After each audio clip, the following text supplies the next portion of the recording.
La selva. El oriente ecuatoriano. Un lugar sorprendente, de belleza inquietante, una vasta región en la frontera del desarrollo y del olvido. Con su piel tatuada por sinuosos ríos, ejes de la vida, la Amazonía de Ecuador es el hogar de una comunidad muy diversa que lucha por constituirse como tal, por defender su espacio y sus derechos, por alcanzar su madurez.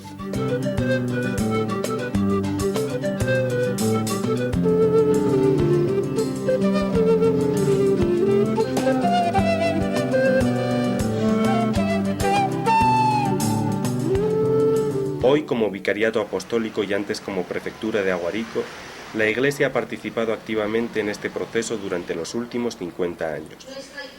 En ocasiones, ha sido la institución que ha liderado los más importantes cambios de la región, enfrentando siempre los retos que plantea la pobreza. El vicariato abarca 28.000 kilómetros cuadrados del nororiente amazónico, en la frontera con Perú y sobre la línea ecuatorial. Hasta la reciente explotación del petróleo y la apertura de carreteras, el movimiento humano ha girado siempre en torno a los ríos. El Napo, uno de los afluentes del Amazonas, funciona como eje geográfico de la misión capuchina. El Aguarico marca el límite norte del vicariato y es el río que le da nombre.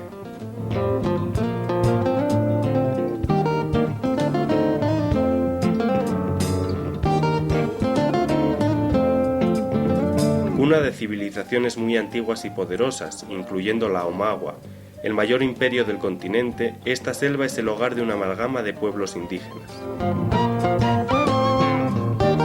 Los más numerosos son los hombres del Napo o naporunas, de habla quichua y dedicados fundamentalmente a la agricultura.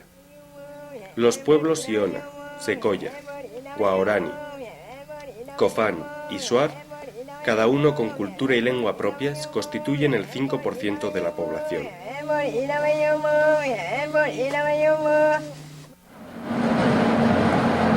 Mediados los años 60 tuvo lugar una avalancha de migración mestiza. Y a principios de los 70 el descubrimiento del petróleo en la selva reconfiguró el mapa social.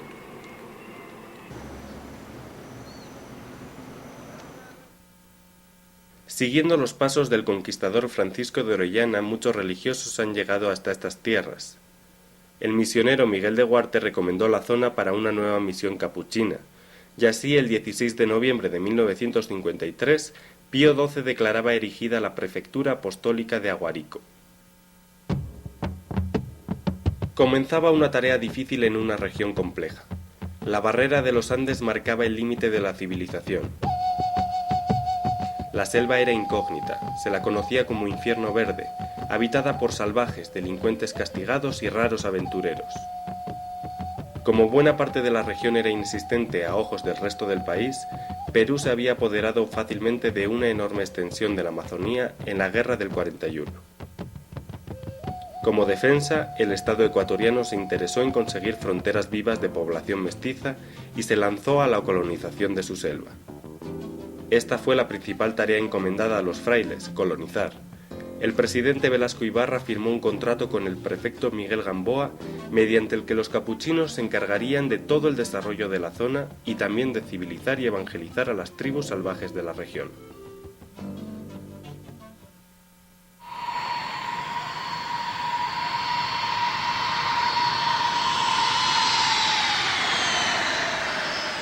Los problemas de comunicación y distancias llevaron a los misioneros a optar por una solución audaz: construir pistas de aterrizaje como la de Rocafuerte o la de Francisco de Orellana, Coca.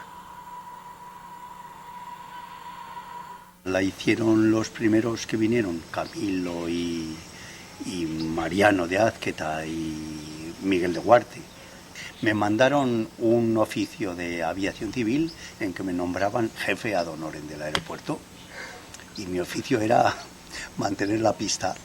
Y entonces con ese tractor que teníamos, una buena cortadora de hierba, pasé muchas horas sobre el tractor también, cortando la hierba de la pista para que pudiese bajar el avión a buscar enfermos o a traernos visitantes o verduras o viajeros que viajaban.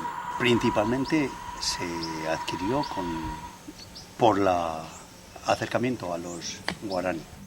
Para visitar una población tan dispersa introdujeron la canoa a motor. Ya en 1962, los misioneros atendían con su residencia en 5 estaciones: Rocafuerte, Coca, Pompeya, Pañacocha, Puerto Quinche y Cuyabén. Otras 8 se cubrían con visitas esporádicas, casi todas en el eje fluvial del Napo. Alrededor de ellas se creó una red de servicios sociales a pequeña escala: internados, escuelas, tiendas comunitarias o misionales, carpintería, botiquín médico, cultivos, ganaderías. Al hacer la asistencia religiosa vimos que necesitaban mucho más que eso, que era educación. Cuando vinieron aquí los misioneros, no sé, había 2 o 4 escuelas desde Coca hasta aquí. Ahora tienen cada comuna y hay colegios y todo. Entonces la educación había que trabajar. Se ve que había que trabajar mejor en la salud, en el cuidado de los niños. Fue un tiempo casi heroico, de sacrificio y de odisea, no sin algunas pérdidas, como la de Fray Mariano de Azqueta, que murió ahogado en el Napo. Los frailes hicieron un enorme esfuerzo de adaptación. Ya entonces, como ahora, vieron imprescindible conocer las lenguas locales. El idioma te ayuda, por supuesto, a una familiaridad con ellos y también a que poco a poco rompan trabas y vayan hablando de su mundo interno, profundo, cultural, ¿no? La cercanía al mundo indígena hizo comprender a los capuchinos que era preciso poner remedio a algunas situaciones. Por lo menos 1.500 indígenas viven aquí en esclavitud por deudas contraídas inocentemente. Muchos no consiguen saldarla en toda la vida y la dejan en triste herencia a su mujer e hijos, que la traspasarán a su vez a los nietos en cadena interminable. Había que evangelizar, sí, como se les había encomendado, pero comenzando desde más abajo. Es todo igual a la vez. Se hace hombres y cristianos todo a la vez, ¿eh? Pero hay que empezar por ser hombres, ¿eh? El primer esfuerzo importante para acabar con esta esclavitud fue el de uno de los pioneros, el padre Camilo de Torrano. En 1958 compró una hacienda con sus 215 indios. Liberó a estos hombres y les ofreció trabajar en la misión, ahora sí, a cambio de un salario. Una vez saldada su deuda, tomaron tierras propias. Este ensayo se consolidó en un sistema cooperativo entre misioneros e indígenas.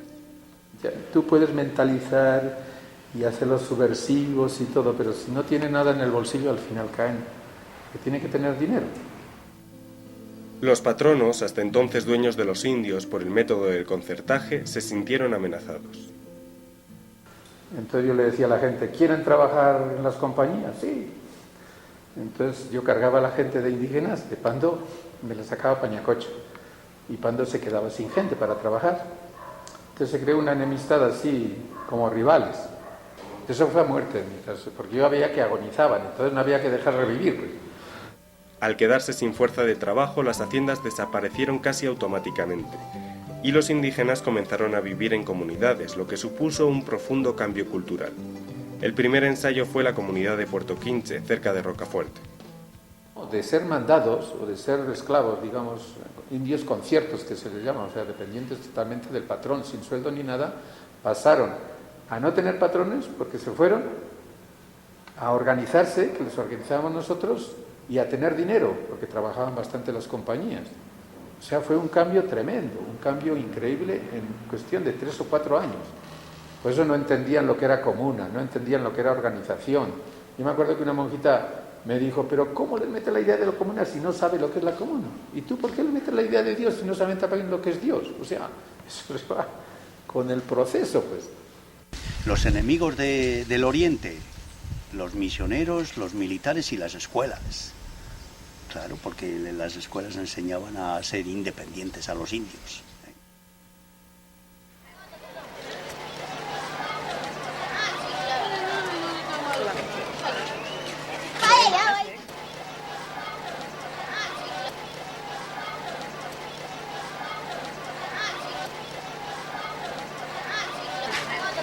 La inquietud de una educación para el pueblo se concretó con la creación de los internados, un sistema que chocaba con la lógica indígena de cohesión familiar. También se abrieron escuelas a lo largo del Napo con profesores bilingües, en un afán de adaptar la educación a la cultura quichua. En 13 años las escuelas pasaron de ser 3 a 26. Nosotros, si damos cultura, nosotros vamos a dar a los indígenas los elementos más imprescindibles para su propia liberación. Como en otros campos, la misión cumplía el papel del Estado hasta que éste no se hiciese presente. Poco a poco se fueron cediendo estas escuelas, y así hoy el vicariato solo sigue al frente de la de Coca.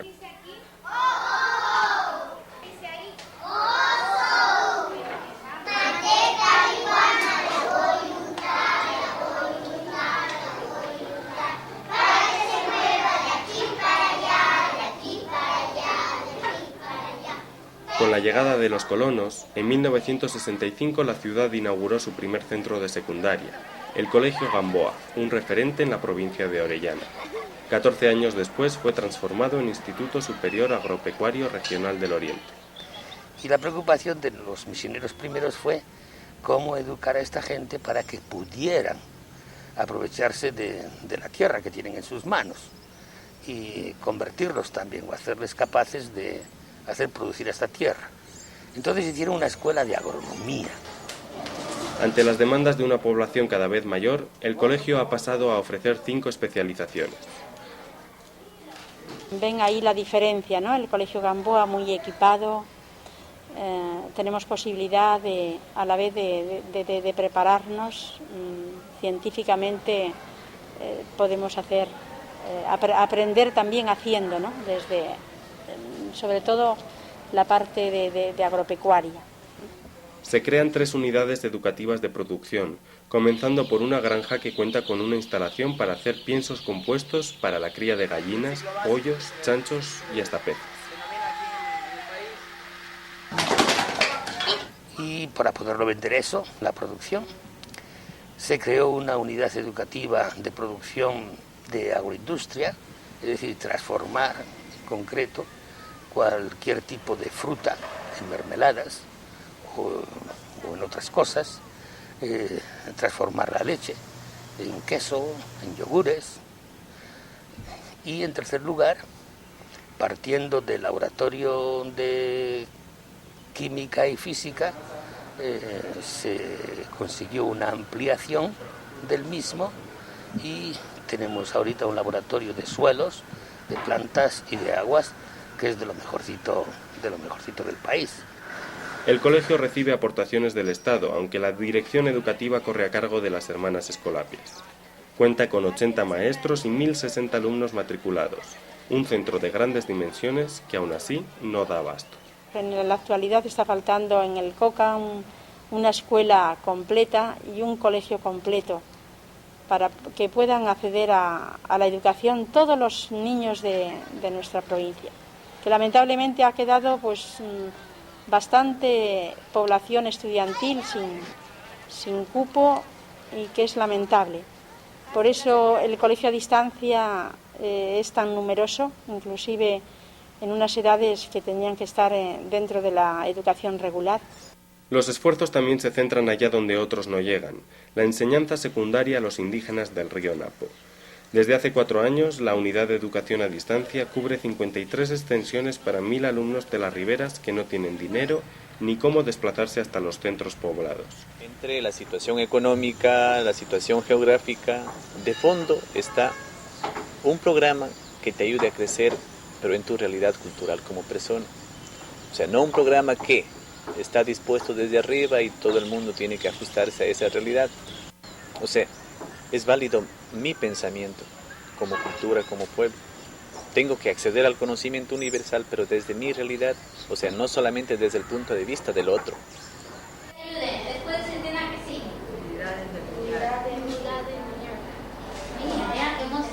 Esta modalidad educativa de formación agropecuaria y social también llega desde el curso pasado a 1.300 colonos de las vías cercanas.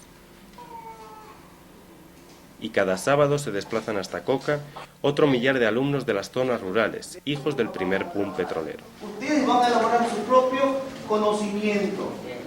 ¿Sí? Eso es lo que yo pretendo con ustedes. Ustedes elaboren su propio conocimiento. La explotación se inició en 1967.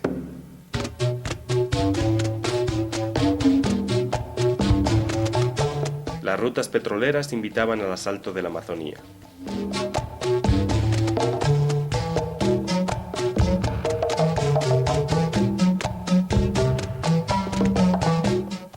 pueblo tenía un problema, y es que había habido años anteriores, una década antes, grandes sequías en el país, en concreto en Loja, que había desplazado a muchísima gente afuera de la provincia.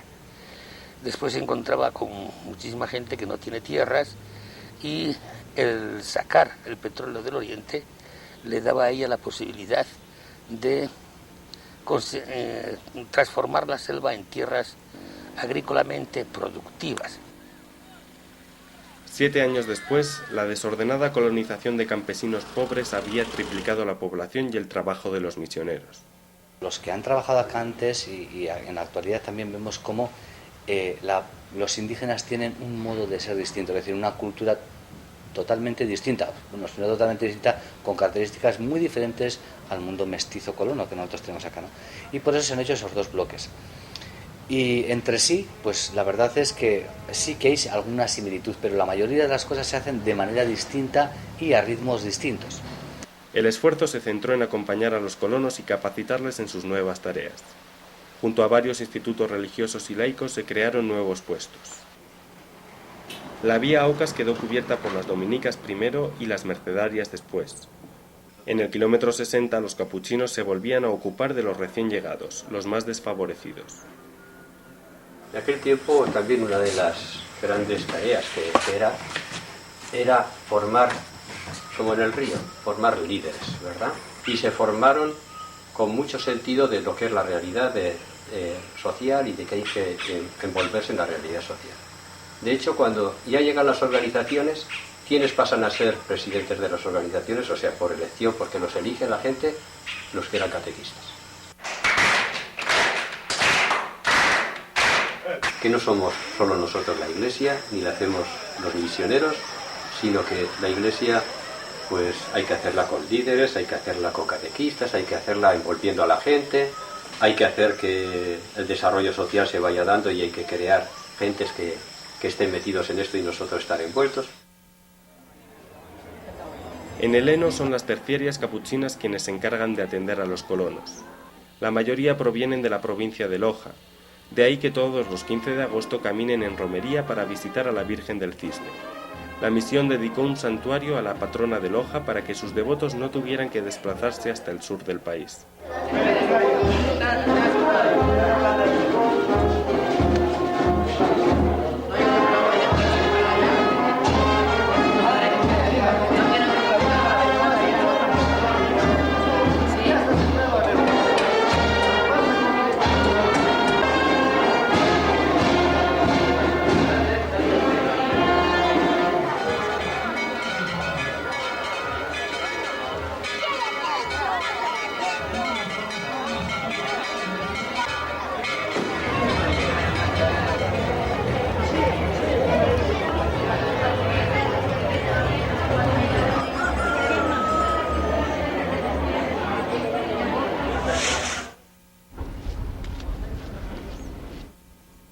Los conventuales polacos tomaron el relevo de los capuchinos en toda la zona de Susufindi, ciudad petrolera por excelencia.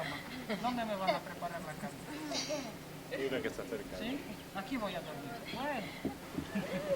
Por último, la zona de Sachas y San Pedro de los Cofanes está a cargo de un grupo de diocesanos asturianos.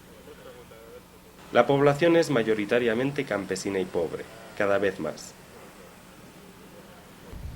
A eso se suman la falta de alternativas y la pérdida de algunos valores, un sentimiento aún más acentuado en la generación que ya ha nacido en el Oriente. El joven no se cree que es alguien importante. No se valora. Se cree como que, vamos, ya está. Tengo que pasar unos años por aquí y punto. Y cuando me muero antes, o deseando que se muera, ¿no? Tiene el problema eso, ¿no? De esa baja autoestima del joven. Tienes el problema de los papás de los jóvenes, que no lo ayudan, no lo apoyan. No es un hogar donde haya comprensión, donde haya diálogo, donde haya cariño, donde haya amor. No lo hay. Dentro del grupo colono, la motivación a los jóvenes resulta vital.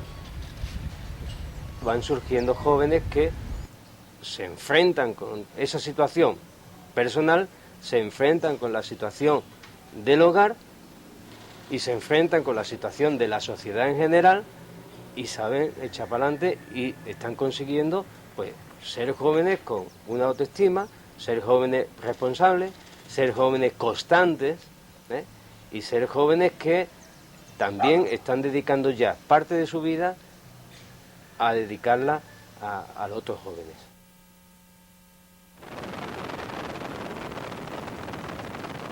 La invasión de petróleo y colonos había relegado a los indígenas a ser minoría en su propia casa. Pero de las escuelas misionales ya había salido un grupo de líderes que comprendió que la manera de defender sus tierras era autoorganizarse. Los capuchinos participaron en el nacimiento de la UNAE, ahora FECUNAE, la Federación de Comunidades Quichuas. Así se forma la federación, y junto con la federación venía la lucha por la tierra, porque estos ya habían ido al Coca y habían visto que las comunidades de cerca al Coca se iban quedando sin tierra. La estrategia era que desde Rocafuerte hasta el Coca no quedara ningún espacio donde se pudieran meter colonos, sino que quedara todo territorio indígena. Pensamos en la nacionalidad indígena, en el pueblo indígena, en la independencia indígena. En aquellos tiempos del 60 pues era la guerrilla, y entonces era una idea un poquito de estas medio guerrilleras, de cogerse las tierras a la brava. El eslogan que se tomó entonces era este: con tierras, con títulos o sin títulos, estas tierras son nuestras. No solo el Oriente cambiaba, la Iglesia estaba en un proceso de metamorfosis a raíz de los movimientos sociales de los 70. Hasta el Vaticano II, evangelización se entendía estaba reducido mucho a la sacramentalización, a la catequesis, a las eucaristías, mientras que a raíz del Concilio Vaticano II, toda esa parte de lo que es promoción humana, valoración de sus derechos, rescate de sus valores, todo eso, y aparece ahí la semilla del verbo, es decir, nosotros no hemos venido a traer aquí una evangelización, nosotros podemos junto con vosotros descubrir también un rostro de Dios, una forma, unos valores que son tan evangélicos como los que nosotros hemos vivido y tenemos en nuestra propia cultura, ¿no?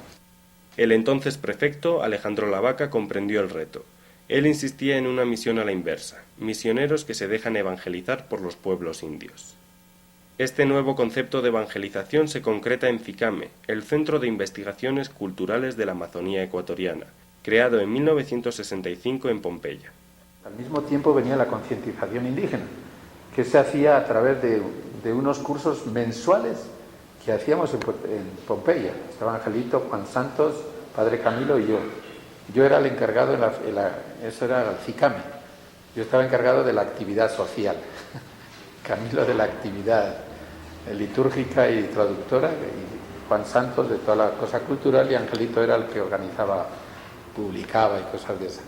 O sea, la lucha por la tierra fue organización y concientización a la vez, que si no, no se puede dar.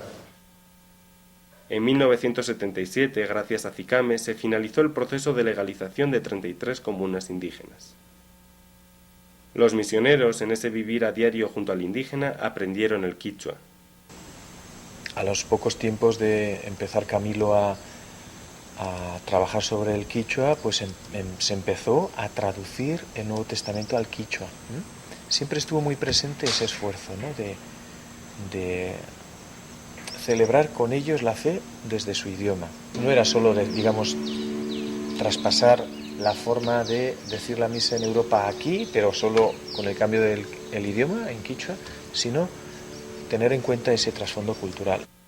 Chikuna, Terego una lugar sakirin kai punch, Inkachi ministiskata alimanda purishu. Fundación Gangunari Mascata. La recogida de tradiciones orales significó una de esas acciones encaminadas a rescatar las señas culturales de identidad indígena. También en Pompeya nació el Museo Cicame. Los misioneros han recogido urnas funerarias y otras piezas arqueológicas de la antigua cultura omagua, hasta completar una colección de incalculable valor. En ese ambiente, y admitir todo lo cultural, salió todo lo del museo. Las primeras piezas estuvieron recogidas por Manuel Amunarriz abajo y después por mí en Pompeya. Con eso se hizo, especialmente con las que yo descubrí, porque las de Manuel Amunarriz quedaban en el hospital. Y las que yo descubrí se hizo el Museo de Pompeya primero, el pequeñito, uno pequeñito que hubo, que Miguel Ángel ha descrito sobre esto. Con el esfuerzo de las hermanas Lauritas, encargadas ahora de su mantenimiento, miles de personas han visitado ya esta muestra. El intento de lograr una iglesia con identidad propia es continuo. El Centro de Formación Intervicarial Runa nace así para capacitar a líderes y catequistas con ministerios propios. Lo que hemos hecho hasta ahora es eso, dar una formación, pero no solo intelectual, sino que tratábamos, de recoger aspectos de la vida pues importantísimos, ¿no? A la mañana recuerdo que tomábamos la guayusa, que es esa hierba diurética. Al beber la guayusa contábamos los sueños, lo que cada uno había soñado, según eso había una interpretación. Es una costumbre pues típica de aquí, aunque se vaya perdiendo. El espíritu de Cicame y de la Escuela de Formación sigue estando presente en la pastoral de javerianos, diocesanos, oblatas y capuchinos de Rocafuerte. Y entonces para mí el nuevo cambio tiene que darse a partir de los valores culturales. Entonces el misionero tiene que entrar ahí, el misionero juntamente con los valores de la cultura y con ciertas personas que están dentro de la cultura, a revalorizar eso, pero como indios, no para salir de ese estado. No. El indio tiene que ser indio, pero reforzar y revalorizar delante de la cultura oficial esos valores que tiene para contraponerlos. Tiene que ser también una alternativa. Entonces el misionero tiene un trabajo tremendo en lo cultural. Tremendo. Y la misión tiene que bajar a las culturas ahora y aceptarlas como valiosas, como de gran valor para nuestra cultura oficial. Que eso dignifica a la persona como indio o como excluido.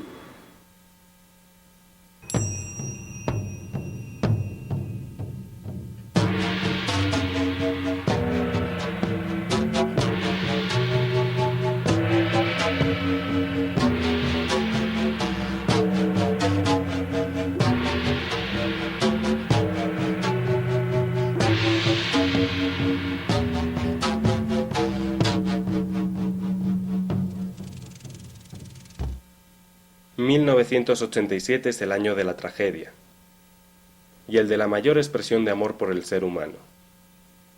El obispo Alejandro Lavaca y la terciaria capuchina Inés Arango mueren lanceados por los Tagaeri.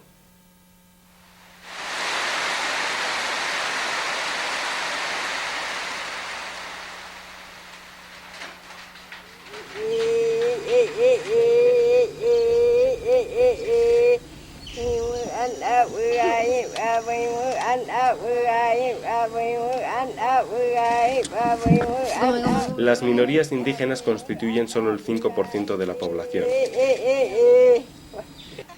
El vicariato trabaja con los guaorani, entre 1500 y 1800 indígenas que viven segregados en clanes al sur del Napo. En el río Aguarico, los sionas y secoyas fueron las primeras minorías con las que se trabajó. En Ecuador solo hay unos 300 de cada grupo. A pesar de su escaso número, siempre se ha invertido una gran cantidad de esfuerzo y tiempo en su acompañamiento. Los misioneros dejan a los 99 por ir en busca de uno. Así ocurría con Alejandro, Inés y los guaorani. Y bueno, era una persona entregada a la misión, el trabajo misionero. Una gran misionera. Quería muchísimo los guaraní. Horrible. Ellas llegaban los guaraní y para ellas se acababa todo. Comunidad de hermanas y todo eso. Él expresa su deseo de que hará todo lo posible por contactar con estos hermanos nuestros que son los aucas, y él lo dice expresamente, aunque me cueste la vida. Los aucas atacan a nuestra zona, pasan el río, producen muertes en los años 60 y organiza viajes para ir al encuentro de ellos. Junto a José Miguel Goldaraz y Manuela Munarriz, Alejandro llegó en el 76 hasta uno de sus clanes, entrando en contacto con un pueblo desconocido y despreciado. Geoztignik izbatzuk banekin orduan famili nola esaten den anaia, arreba eta horako eta saiatu nintzen esan nahi ez berai agertu nahi erazin nola dano famili bateko ageala eta nik ben familia bezala izatea nahi nuela eta orduantxe, gau hartantxe, belaunik eta behan bendizioa bezala eskatu nuan, da uste ulertu zutela, bar egiten zuten, eta orduan semetzat bezala hartu naute. Eta gehoztik danak oso erresago izan zian. Eta gehoztik behak esaten ziaten, hor dezu zure ama, hor dezu zure aita, eta noni semetzat bezala, eta nire bihotzean bai, amatzat eta aitantzat hartu nitu. Inigua y Pagua aceptaron a Alejandro como a su hijo la primera noche que él pasó junto a su fuego. Alejandro, cuando terminó de hablar Pava, se sintió también como lleno interiormente de algo. Uno dirá del espíritu. Se sintió interiormente lleno, se levantó, se quitó la pantaloneta, porque muy conscientemente él quería ser igual que su nuevo padre y su nueva madre. Alejandro nos contaba que este gesto fue un gesto fundamental para el desarrollo de su relación en el futuro, porque desde aquel momento como que se tiró el muro que los separaba y la cultura que los separaba. Estas vivencias, que luego Alejandro recogió en las páginas de su crónica Guaorani, suponen experiencias espirituales sobre las que reflexionar. Eta gure dotrina esan baino lehenago, gurutze erakutsi baino lehenago, jakin behar dugu, hor jangoikoak utzi ditun azilak. Jangoikoak kultura guzietan, herri guzietan, jarri ditu bere azilak. Haitu nuen lehenago behak ateo bezala ez zutela zer sinisten. Eta geroztik behakin batea bizitzen ari naizela, ikusi dut badaukatela, gizon handi baten irudia, aita bezin bazela bezala eze. Eta berak egin zituztela basok eta ibaiak eta harriak eta dana berak egin zuela. Eta baita gu gizonak ere. Eskatzen diote, bilotzez, kantatu ere bai, egiten dituzte beren kantarik, baina ez dute beren jangoikoaren irudirik ez dute. Uinuni esaten diote, uinuni. Los Tagaeri eran un grupo guaorani que en los años 60 se internaron en la selva para evitar el contacto con el resto de la sociedad. En julio de 1987, la entrada de las petroleras a su territorio produjo situaciones de violencia. Podían emplear medios poco humanos y violentos para reprimir a los Tagaeri. Entonces, él, como había tenido un éxito en el contacto con los guaoranis, pues preparó y se decidió a ingresar ahí en ese momento. Pero eso sí, monseñor, ya hemos decidido. Usted va y habla con ellos y los anima a que estén tranquilos, o nosotros los matamos. Pero eso, monseñor, le dijo a Inés, si nosotros no vamos, los matan a ellos. Ambos eran conscientes del peligro que corrían. Inés había pedido permiso para entrar a los Tagaeri a la madre general de las terciarias capuchinas. A la 1:30 volvíamos a empezar el trabajo. A la 1:30 venía Inés por ese corredor como un bolido. Me dejó ir, me dejó ir. Me dijo, permiso, y estaba con ellos. Estaba matada de la dicha ellos. La mañana del 21 de julio, Alejandro e Inés se suben a un helicóptero que los deja en un claro de la selva, cerca del río Curaray.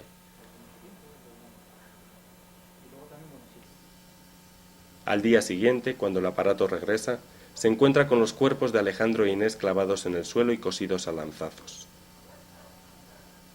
Nuestro susto fue cuando llegamos al lugar y aquello lo encontramos abandonado. No salió nadie a recibirnos, no salió nadie a hacernos señas y señalarnos el lugar donde tendríamos que bajar. Sencillamente aquello estaba abandonado, no había un alma. Hasta que los ojos ven que en el suelo existe un hombre desnudo y cubierto de lanzas y que en otro lugar existe también una mujer. El jefe del clan, Taga, había sido asesinado un tiempo antes por los petroleros. Las lanzas no iban contra los misioneros, pero sí contra la sociedad de la que provenían.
Él no ha pensado en sí mismo y él se ha dado a los demás, totalmente.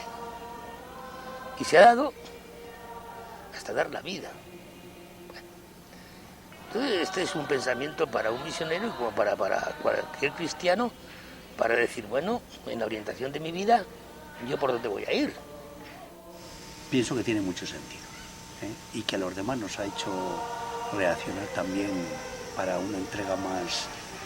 No digo que no estábamos entregados, pero nos ha hecho, no sé, como una confirmación de nuestro trabajo, el ver que somos capaces de arriesgar la vida por el Evangelio.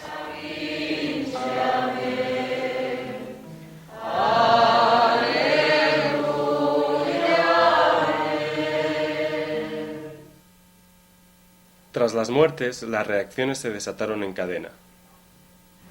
A nivel de defensa de los derechos de las minorías, pues la muerte de Alejandro ha significado que los organismos responsables, llámese gobierno, militares, etcétera, consideren mucho más seriamente toda la problemática del territorio guaraní, por ejemplo. Y a raíz de eso se declaró territorio intangible ya un sector de la Amazonía. Se tuvo en consideración los derechos de las minorías. En este momento, si los Tagaeri viven es una incógnita. En mayo de 2003, 9 guerreros guaraní atacaron a otro clan sin contacto, los Taromenani, quienes a su vez podrían haber acabado con todos los Tagaeri.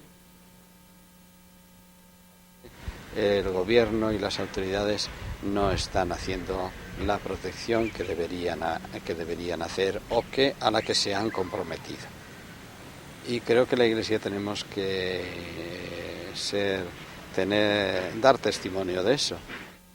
Definitivamente está demostrado que lo que se contacta se protege y lo que no se contacta queda a la libre disposición del más bandido. Y si hay gente buena a su alrededor, se cuida. Y si hay bandidos con otros intereses, como los hay en todos los sitios, aquello se acaba. Lo que pasa es que los teóricos puros de ese indígena libre, idílico, que ya no existe, a veces no es posible, porque no le damos el espacio para que sea así, si contactamos, de alguna manera los manchamos. Y no cabe duda, no cabe duda que los manchamos, pero viven, pero los que no siguen contactados no existen. Y entonces ahí es el dilema, ya no es un dilema teórico, es un dilema por la vida, Y entonces cuando tenemos un problema de vida o de muerte, ahí no hay duda. Manchémoslos un poco, pero que vivan. Ya 5 minutos ya cae. Bueno. Así.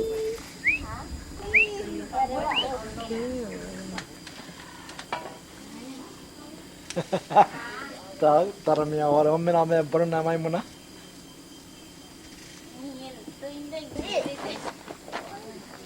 Ya.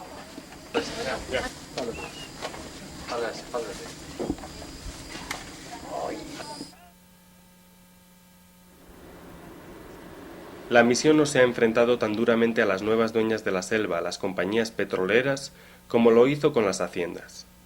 El problema de relación con el petróleo ha supuesto un esfuerzo por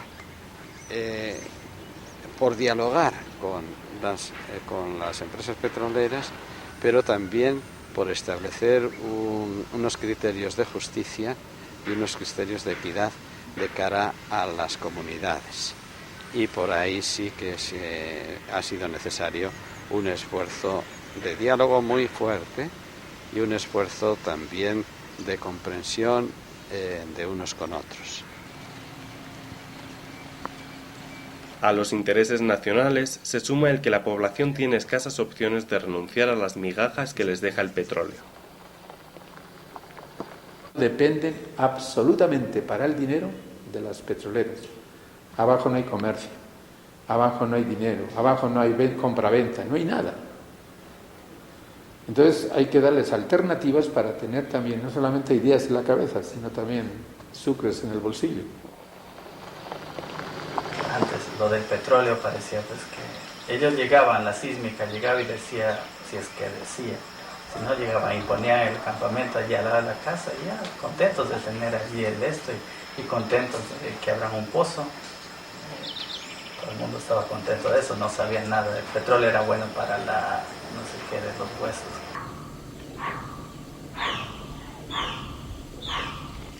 Sí se mantiene la firmeza en defender los derechos de los colonos e indígenas hacia su tierra, en las denuncias frente a los abusos o ante los atentados ecológicos tan frecuentes.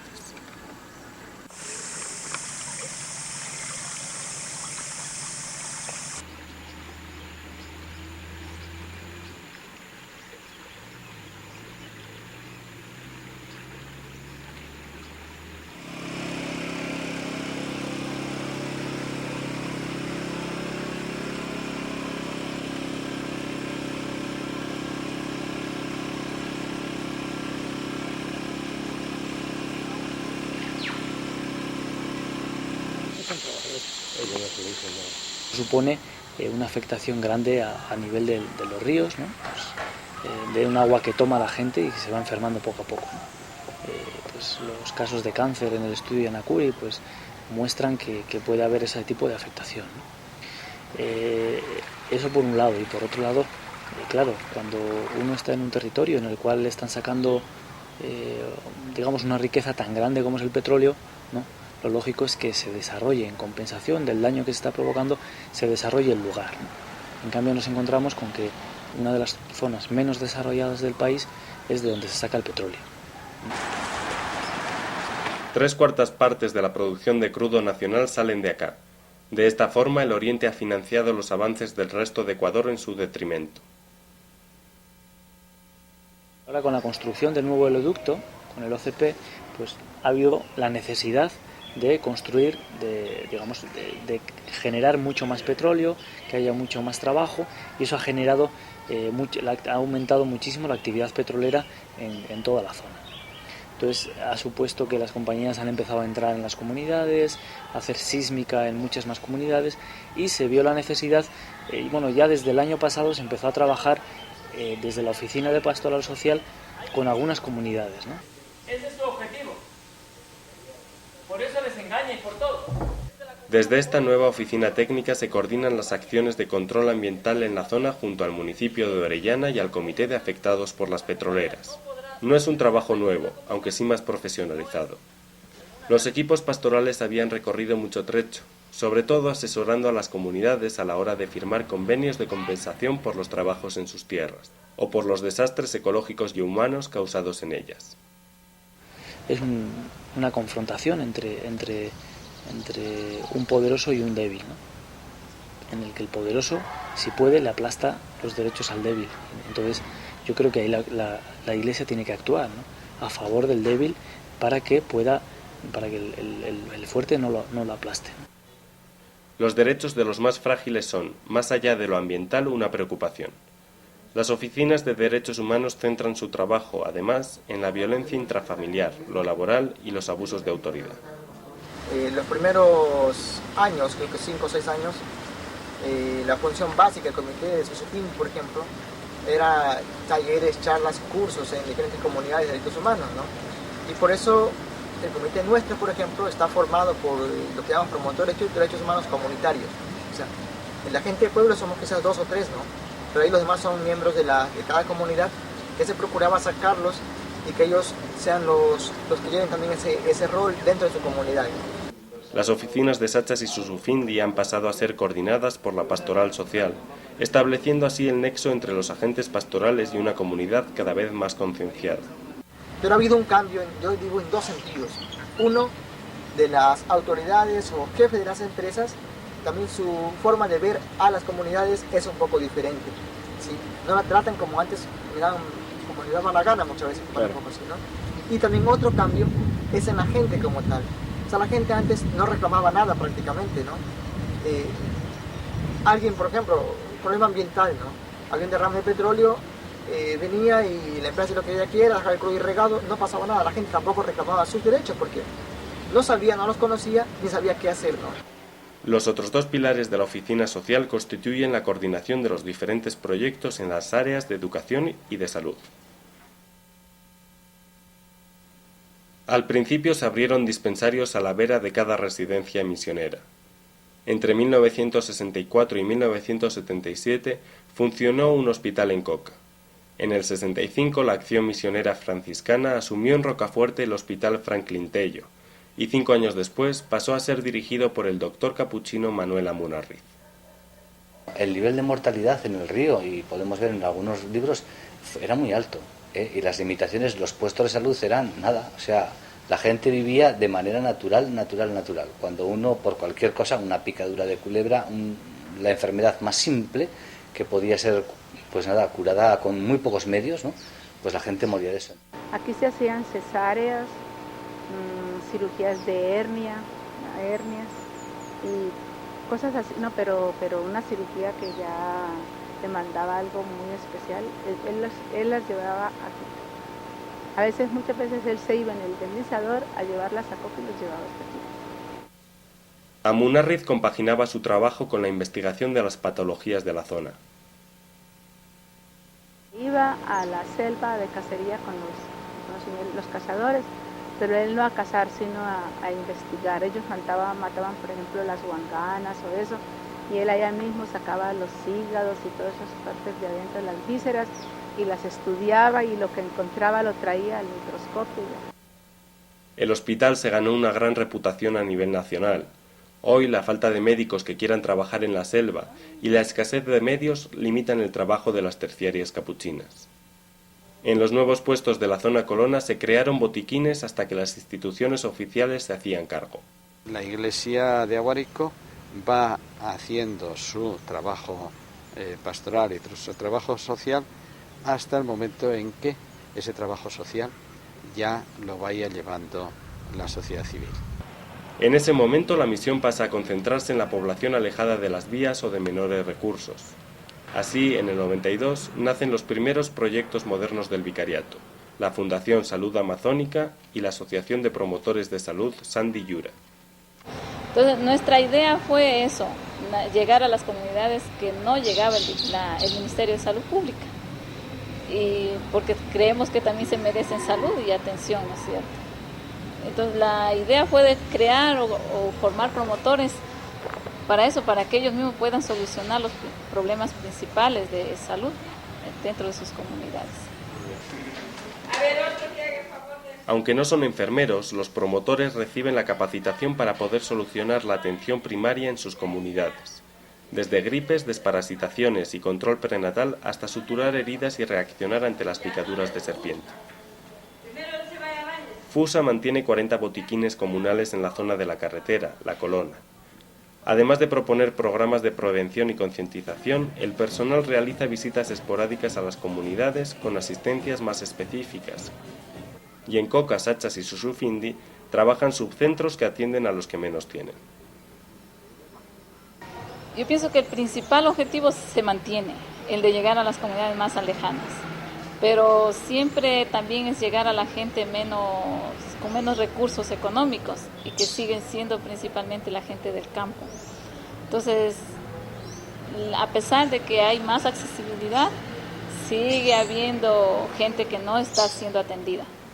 Nosotros tratamos de apuntar a buscar y entregar un modelo a la gente que sea accesible, que sea bueno, que sea barato, que sea bueno, bonito y barato, sí, que sea de calidad y que sea culturalmente aceptado por ellos. Primero, o sea, al menos tener ese modelo de atención. Y segundo, buscar estrategias, ¿no?, políticas de salud, mejorar políticas de salud a nivel ya institucional para que los gobiernos puedan generar políticas y que accedan a las comunas a los servicios de salud. En las comunidades indígenas afiliadas a la FECUNAE y con la adaptación cultural necesaria nació Sandy Yura, la Asociación de Promotores de Salud Runas. Sandy Yura es un árbol cuya savia utilizan los runas en su medicina tradicional. Los 110 promotores de salud son quienes concretan, en 60 botiquines repartidos por 4 cantones, esta fusión entre medicina occidental y propia. Nosotros primero tratamos de imponer la cultura o los servicios occidentalizados o la medicina occidental, sino que tratamos que a través de esto se puedan mejorar algunas condiciones de salud, porque quizás la medicina tradicional no lo logra. Sandiyure y Fusa trabajan en conjunto con otras instituciones locales en el Centro de Salud Integral Jambi Wasi. Entre otros servicios, aquí también se ofrece asesoría legal y psicológica a mujeres. A lo largo de 10 años, además de estimular el proceso organizativo de las comunidades, ambas iniciativas han mejorado notablemente los niveles de salud. A lo largo de un año, por ejemplo, los promotores y promotoras han hecho más de 14.000 asistencias sanitarias.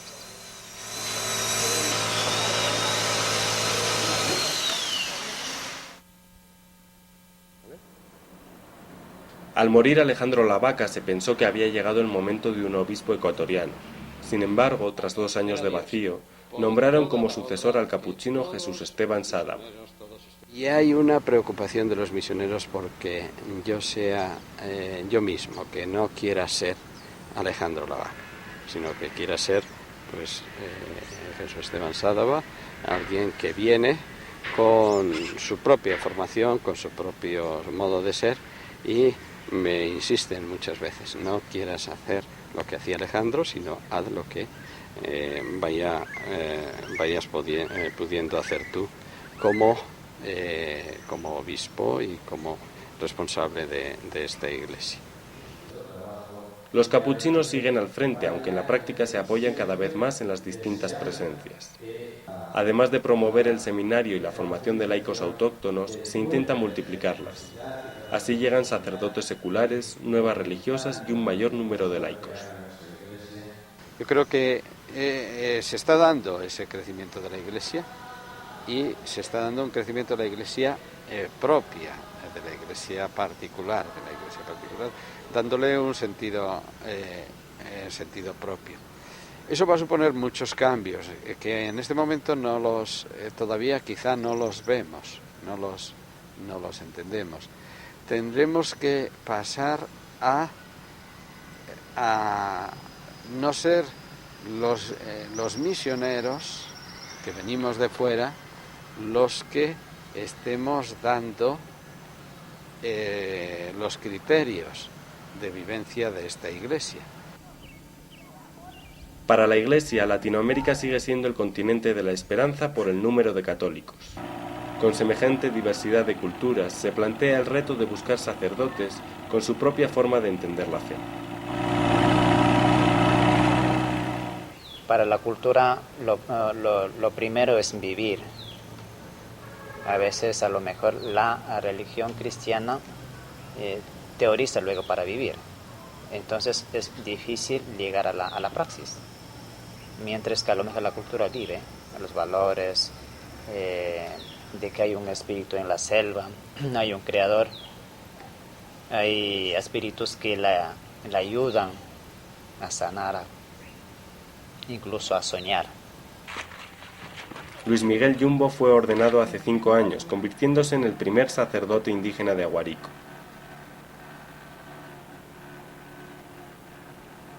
Dijo mi papá, esa es tu vida, ¿no? Tú sabrás. Pero, me dijo mi papá, yo no quisiera escuchar que vuelves arrepentido de eso. Solo me dije eso, no me dijo más. Así que, bueno, voy a seguir. Espero que Dios me ayude hasta el final. Otros 2 clérigos locales han salido ya del seminario mayor. Son Walter Galarza y Nelson Pinza, la primera semilla de una iglesia de Aguarico ecuatoriana. Hace unos años, cuando yo llegué, cuando venían algunas congregaciones que tenían interés en venir por aquí, yo les decía siempre, mira, es un sitio que si ustedes vienen por buscar vocaciones, ahí no las van a encontrar. Pero sí es un lugar donde tiene el atractivo vocacional para gente que está en otros lugares. Sin embargo, ahora ya les digo, ya en este momento es un lugar donde aparecen vocaciones religiosas y vocaciones sacerdotales. De alguna forma, pues, como sagestario veía el trabajo misionero, sobre todo lo que a mí desde pequeño me llamó la atención, ¿no? Que venían desde muy lejos hasta aquí. Entonces, dije, yo quiero ser yo quiero ser un misionero. Sí, la muerte de Alejandro, Inés, el enterarse un poco de que había un trabajo con gente muy retirada, muy humilde, que no tenía voz. Entonces esas son cosas que por lo menos me han llamado la atención. También aparecen, con sus distintos rasgos, seglares comprometidos en los trabajos pastorales y sociales. La Iglesia es eso, ¿no? Somos corredores de un maratón, ¿no? Es una carrera larga. Tenemos que pensar que hay que apoyarnos y tener ciertos controles de habituallamiento en esa carrera, ¿no? El hacer que nosotros seamos formadores o capacitadores de personas que sean misioneras, ese me parece que es la mejor tarea que podemos hacer como vicariato. Durante esta última década, la Iglesia sigue enfrentando los retos de una Amazonía compleja. Un esfuerzo porque los habitantes de este rincón del Ecuador integren los vertiginosos cambios que amenazan a su región.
Son que